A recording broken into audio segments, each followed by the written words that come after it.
آپ نئے دوستوں سے ملنا چاہتے ہیں تو مفت یویو وائس چیٹ روم میں شامل ہوں۔ یہاں آپ نئے دوستوں سے مل سکتے ہیں اور کچھ مزیدار مفت گیمز کا آنند لے سکتے ہیں۔ میں نے یویو کے ذریعے کچھ شاندار دوستوں سے دوستی کی ہے۔ یویو ابھی ڈاؤن لوڈ کریں اور چلو بات کرنا شروع کریں۔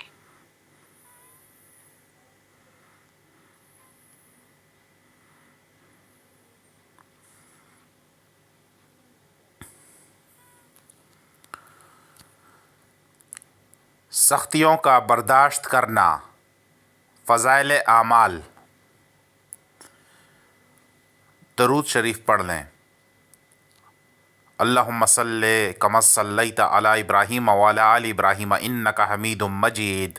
اللہم بارک علی محمد وعلی آل محمد کما بارکت علی ابراہیم وعلی آل ابراہیم انک حمید مجید۔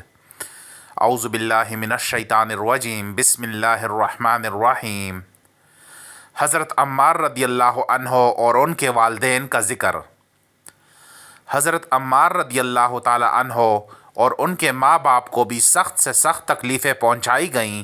مکہ کی سخت گرم اور ریتیلی زمین میں ان کو عذاب دیا جاتا اور حضور اقدس صلی اللہ علیہ وآلہ وسلم کا اس طرف گزر ہوتا تو صبر کی تلقین فرماتے اور جنت کی بشارت فرماتے۔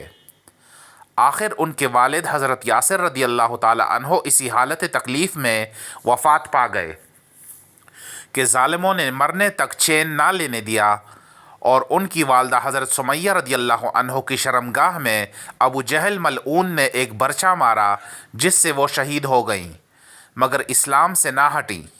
حالانکہ بوڑھی تھیں، ضعیف تھیں، مگر اس بد نصیب نے کسی چیز کا بھی خیال نہیں کیا۔ اسلام میں سب سے پہلی شہادت ان کی ہے۔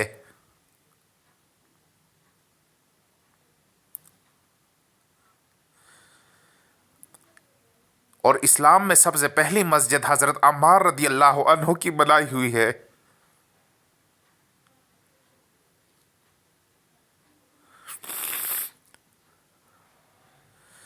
جب حضور اقدس صلی اللہ علیہ وآلہ وسلم ہجرت فرما کر مدینہ تشریف لے گئے تو حضرت عمار رضی اللہ عنہ نے کہا کہ حضور صلی اللہ علیہ وآلہ وسلم کے لیے ایک مکان سائے کا بنانا چاہیے جس میں تشریف رکھا کریں، دوپہر کو آرام فرما لیا کریں اور نماز بھی سائے میں پڑھ سکیں۔ تو قباء میں حضرت عمار رضی اللہ عنہ نے اول پتھر جمع کیے اور پھر مسجد بنائی۔ لڑائی میں نہایت جوش سے شریک ہوتے تھے۔ ایک مرتبہ مزے میں آ کر کہنے لگے کہ اب جا کر دوستوں سے ملیں گے، محمد صلی اللہ علیہ وآلہ وسلم اور ان کی جماعت سے ملیں گے۔ اتنے میں پیاس لگی اور پانی کسی سے مانگا۔ اس نے دودھ سامنے کیا، اس کو پیا اور پی کر کہنے لگے کہ میں نے حضور صلی اللہ علیہ وآلہ وسلم سے سنا کہ دنیا میں سب سے آخری چیز تو دودھ پیے گا۔ اس کے بعد شہید ہو گئے۔ اس وقت 94 برس کی عمر تھی، بعض نے ایک آدھ سال کم بتلائی ہے۔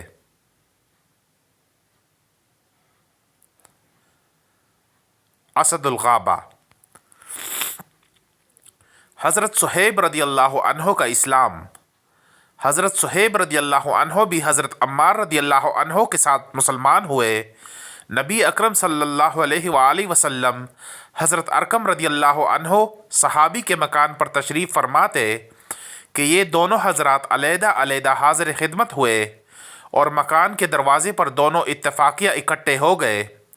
ہر ایک نے دوسرے کی غرض معلوم کی تو ایک ہی غرض یعنی اسلام لانا اور حضور صلی اللہ علیہ وآلہ وسلم کے فیض سے مستفید ہونا دونوں کا مقصود تھا۔ اسلام لائے اور اسلام لانے کے بعد جو اس زمانے میں اس قلیل اور کمزور جماعت کو پیش آتا تھا وہ پیش آیا۔ ہر طرح ستائے گئے، تکلیفیں پہنچائی گئیں۔ آخر تنگ آ کر ہجرت کا ارادہ فرمایا تو کافروں کو یہ چیز بھی گوارا نہ تھی کہ یہ لوگ کسی دوسری ہی جگہ جا کر آرام سے زندگی بسر کر لیں۔ اس لیے جس کسی کی ہجرت کا حال معلوم ہوتا تھا اس کو پکڑنے کی کوشش کرتے تھے کہ تکالیف سے نجات نہ پا سکے۔ چنانچہ ان کا بھی پیچھا کیا گیا اور ایک جماعت ان کو پکڑنے کے لیے گئی۔ انہوں نے اپنا ترکش سنبھالا جس میں تیر تھے، اور ان لوگوں سے کہا کہ دیکھو تمہیں معلوم ہے کہ میں تم سب سے زیادہ تیر انداز ہوں، اتنے ایک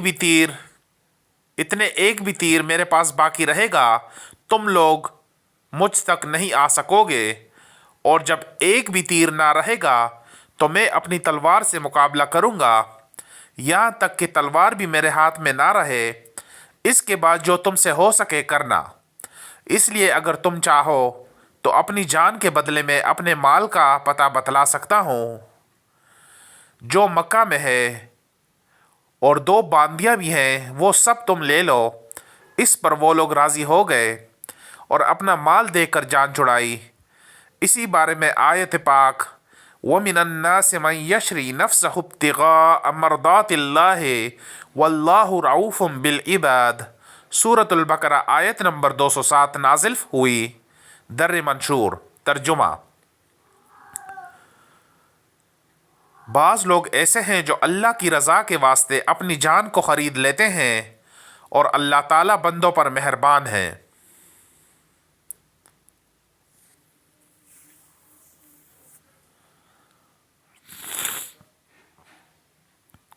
حضور صلی اللہ علیہ وآلہ وسلم اس وقت قباء میں تشریف فرما تھے۔ صورت دیکھ کر ارشاد فرمایا کہ نفع کی تجارت کی۔ صہیب رضی اللہ عنہ کہتے ہیں کہ حضور صلی اللہ علیہ وآلہ وسلم اس وقت کھجور نوش فرما رہے تھے اور میری آنکھ دکھ رہی تھی، میں بھی ساتھ کھانے لگا۔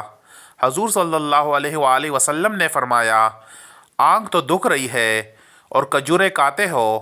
میں نے عرض کیا کہ حضور، اس آنکھ کی طرف سے کھاتا ہوں جو تندرست ہے۔ حضور صلی اللہ علیہ وآلہ وسلم یہ جواب سن کر ہنس پڑے۔ حضرت صہیب رضی اللہ تعالی عنہ بڑے ہی خرچ کرنے والے تھے، حتیٰ کہ حضرت عمر رضی اللہ عنہ نے ان سے فرمایا کہ تم فضول خرچی کرتے ہو۔ انہوں نے عرض کیا کہ ناحق کہیں خرچ نہیں کرتا۔ حضرت عمر رضی اللہ عنہ کا جب وصال ہونے لگا تو انہی کو جنازے کی نماز پڑھانے کی وصیت فرمائی دی۔ حضرت عمر رضی اللہ عنہ کا قصہ۔ حضرت عمر رضی اللہ عنہ جن کے پاک نام پر آج مسلمانوں کو فخر ہے اور جن کے جوش ایمانی سے آج 1300 برس بعد تک کافروں کے دلوں میں خوف ہے، اسلام لانے سے قبل مسلمانوں کے مقابلے اور تکلیف پہنچانے میں بھی ممتاز تھے۔ نبی اکرم صلی اللہ علیہ وآلہ وسلم کے قتل کے درپے رہتے تھے۔ ایک روز کفار نے مشورے کی کمیٹی قائم کی کہ کوئی ہے جو محمد کو قتل کر دے۔ عمر نے کہا کہ میں کروں گا۔ لوگوں نے کہا بے شک تم ہی کر سکتے ہو۔ عمر تلوار لٹکائے ہوئے اٹھے اور چل دیے۔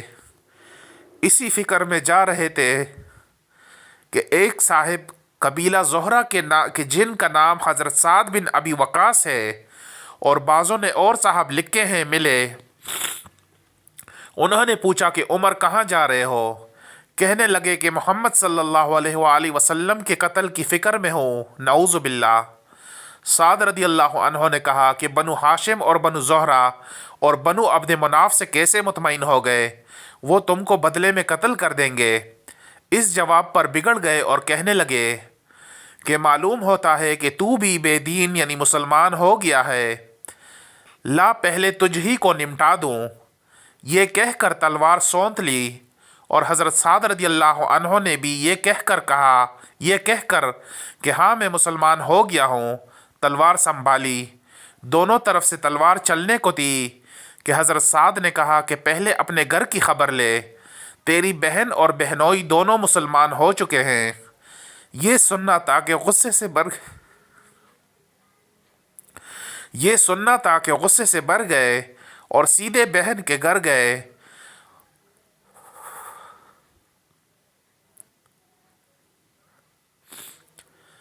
وہاں حضرت خباب رضی اللہ عنہ جن کا ذکر نمبر 6 پر گزرا،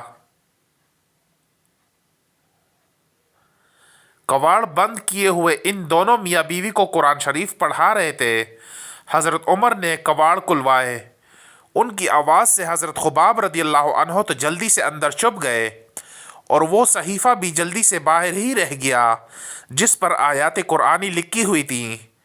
ہمشیرہ نے کواڑ کھولے۔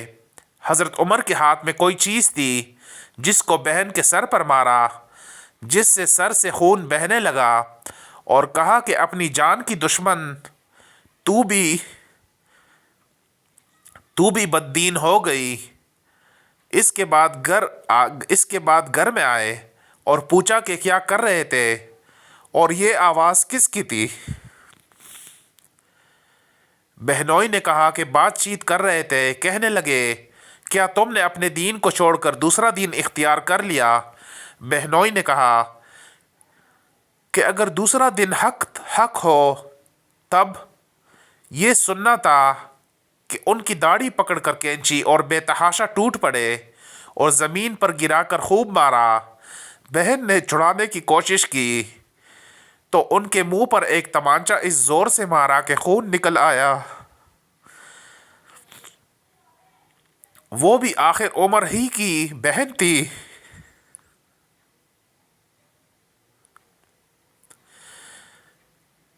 کہنے لگی کہ عمر، ہم کو اس وجہ سے مارا جاتا ہے کہ ہم مسلمان ہو گئے۔ بے شک ہم مسلمان ہو گئے، جو تجھ سے ہو سکے تو کر لے۔ اس کے بعد حضرت عمر کی نگاہ اس صحیفے پر پڑی جو جلدی میں باہر رہ گیا تھا، اور غصے کا جوش بھی اس مار پیٹ سے کم ہو گیا تھا، اور بہن کے اس طرح خون میں بھر جانے سے شرم سی بھی آ رہی تھی۔ کہنے لگے کہ اچھا مجھے دکھلاؤ یہ کیا ہے؟ بہن نے کہا کہ تو ناپاک ہے اور اس کو ناپاک ہاتھ نہیں لگا سکتے۔ ہر چند اصرار کیا مگر وہ بے وضو اور غسل کے دینے کو تیار نہ ہوئی۔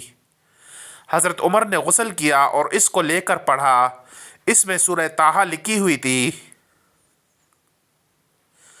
اس کو پڑھنا شروع کیا اور اننی انا اللہ لا الہ الا انا فاعبدنی واقم الصلاۃ لذکری، سورہ طٰہٰ آیت نمبر 14 تک پڑھا کہ حالت ہی بدل گئی۔ کہنے لگے کہ اچھا مجھے بھی محمد صلی اللہ علیہ وآلہ وسلم کی خدمت میں لے چلو۔ یہ الفاظ سن کر حضرت خباب رضی اللہ عنہ اندر سے نکلے اور کہا کہ اے عمر، تجھے خوشخبری دیتا ہوں کہ کل شب پنجشنبہ میں حضور اقدس صلی اللہ علیہ وآلہ وسلم نے دعا مانگی تھی کہ یا اللہ، عمر اور ابو جہل میں جو تجھے زیادہ پسند ہو اس سے اسلام کو قوت عطا فرما۔ یہ دونوں قوت میں مشہور تھے۔ معلوم ہوتا ہے کہ حضور صلی اللہ علیہ وآلہ وسلم کی دعا تمہارے حق میں قبول ہو گئی۔ اس کے بعد حضور صلی اللہ علیہ وآلہ وسلم کی خدمت میں حاضر ہوئے اور جمعے کی صبح کو مسلمان ہوئے۔ ان کا مسلمان ہونا تھا کہ کفار کے حوصلے پست ہونا شروع ہو گئے، مگر پھر بھی یہ نہایت مختصر جماعت تھی، اور وہ سارا مکہ بلکہ سارا عرب، اس لیے اور بھی جوش پیدا ہوا اور جلسے کر کے مشورہ کر کے ان حضرات کو ناپید کرنے کی کوشش ہوتی تھی اور طرح طرح کی تدبیریں کی جاتی تھیں۔ تاہم اتنا ضرور ہوا کہ مسلمان مکے کی مسجد میں نماز پڑھنے لگے۔ حضرت عبداللہ بن مسعود رضی اللہ عنہ فرماتے ہیں کہ عمر کا اسلام لانا مسلمانوں کی فتح تھی، اور ان کی ہجرت مسلمانوں کی مدد تھی، اور ان کی خلافت رحمت تھی۔ باقی انشاءاللہ کل پڑھیں گے۔